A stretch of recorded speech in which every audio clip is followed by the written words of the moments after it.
सिंधुदुर्ग जिल्ह्यासह इतर जिल्ह्यातील ताज्या घडामोडी पाहण्यासाठी सिंधुदुर्ग 24 तासला सबस्क्राईब करा आणि बेल आयकॉनवर क्लिक करा। सिंधुदुर्ग 24 तास सदैव तुमच्या सोबत। पुढील बातमी पाहणार आहोत विस्ताराने। मी प्रचारात असल्यामुळे अर्थसंकल्प पूर्णपणे बघितलेला नाही। मी या विषयाचा अभ्यासक आहे। हे जे प्रत्येक घटकाला न्याय देण्याचं काम करत असतं, अर्थसंकल्पात तरतूद महत्त्वाची असते। गेल्या अनेक वर्षाचा अनुभव पाहता मोदी सरकार प्रत्येक घटकाचा विचार करते। यावेळचा अर्थसंकल्प ही गेल्या वर्षीपेक्षा चांगलाच असेल। देशाला ज्या ट्रिलियन इकॉनॉमीकडे न्यायचे आहे त्या दिशेने पावले पडत आहेत। बजेट मांडलाय अर्थमंत्र्यांनी, सर्वसमावेशक असं बजेट आहे, काय प्रतिक्रिया? मी प्रचारात असल्यामुळे बजेट बघितलेलं नाही, पण मी तुम्हाला सांगतो माझा अनुभव, कारण का ह्या विषयाचा मी अभ्यासक आहे। मोदी साहेब आणि मोदी साहेबांचं जे सरकार आहे, प्रत्येक घटकाला न्याय देण्याचं काम हे मोदी सरकार करत असतं आणि त्याचं बजेटची तरतूद कुठल्याही विषयाला तरतूद करावी लागते। आपण मागच्या अनेक वर्षांचा अनुभव जर मोदी सरकारच्या माध्यमातून घेतला तर प्रत्येक घटकाला न्याय देण्याचं काम मोदी सरकार करत असतं। आताचं बजेट पण जे काही मागच्या वर्षीचं बजेट होतं त्यापेक्षा जास्तच असेल, कुठे कमी नसेल। कारण का मी बजेट बघितलेलं नाही, पण मला ज्या गोष्टींचा अनुभव आहे, मोदी साहेब जी तरतूद करतात ती कुठेही कमी करत नाही।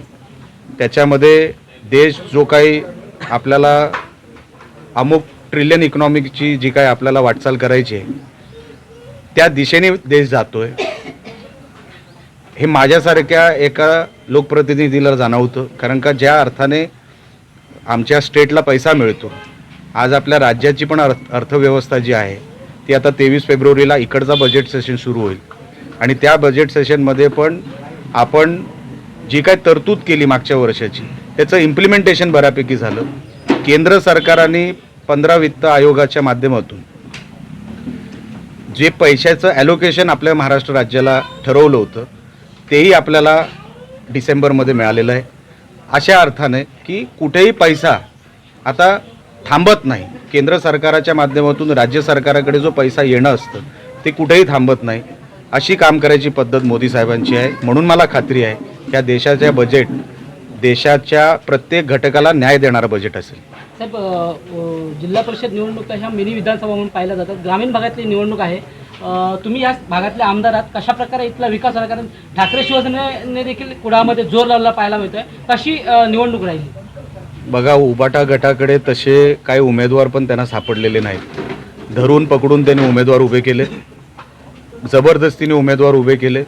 आता ते उमेदवारच काही प्रमाणामध्ये माजी आमदाराला आणि उबाटाच्या नेत्यांना शिव्या घालत आहेत। ही परिस्थिती ग्रामीण भागामध्ये आहे।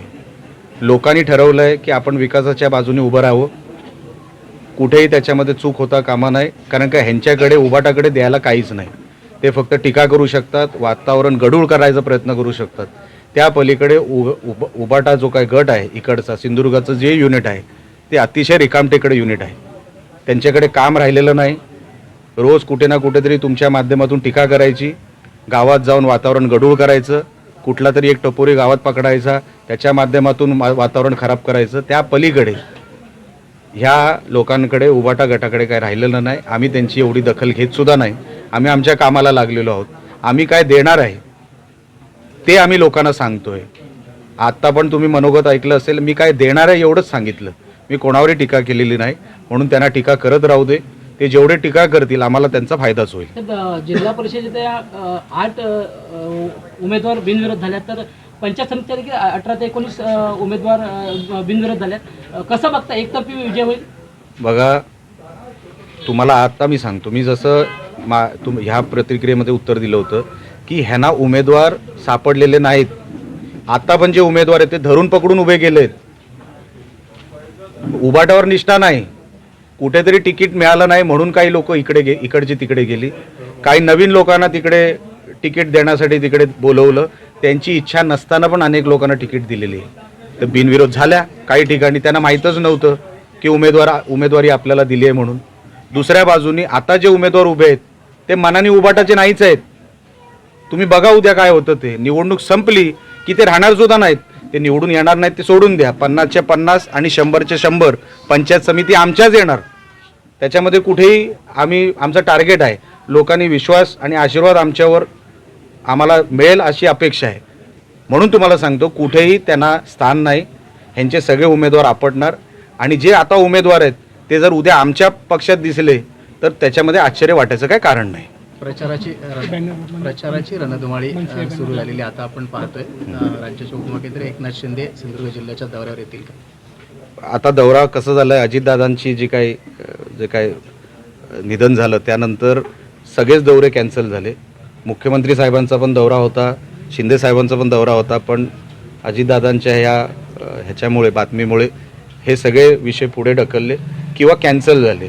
आता पुढचा नियोजित दौरा कसा असेल तो आम्हाला आता जेव्हा मिळेल तेव्हा आम्ही तुम्हाला सांगू. साहेब एक प्रश्न फक्त, नेरूरमध्ये काल उभाटाला खिंडार पडली, तुमच्या हस्ते प्रवेश झाला सरपंच उभा.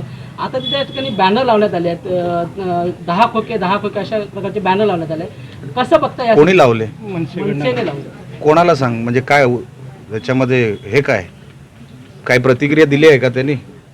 बॅनर कोणाबद्दल? बॅनर लावलं, उद्या तुमचाही मी बॅनर लावू शकतो, म्हणजे वाढदिवसाचा. बॅनरला काय अर्थ काय? 10 खोके मिळाले त्यांना पाहिजे, नेमका अर्थ काय हे तरी विचारा त्यांना. चला. सिंधुदुर्ग जिल्ह्यासह इतर जिल्ह्यातील ताज्या घडामोडी पाहण्यासाठी सिंधुदुर्ग 24 तासला सबस्क्राईब करा आणि बेल आयकॉनवर क्लिक करा. सिंधुदुर्ग 24 तास सदैव तुमच्या सोबत.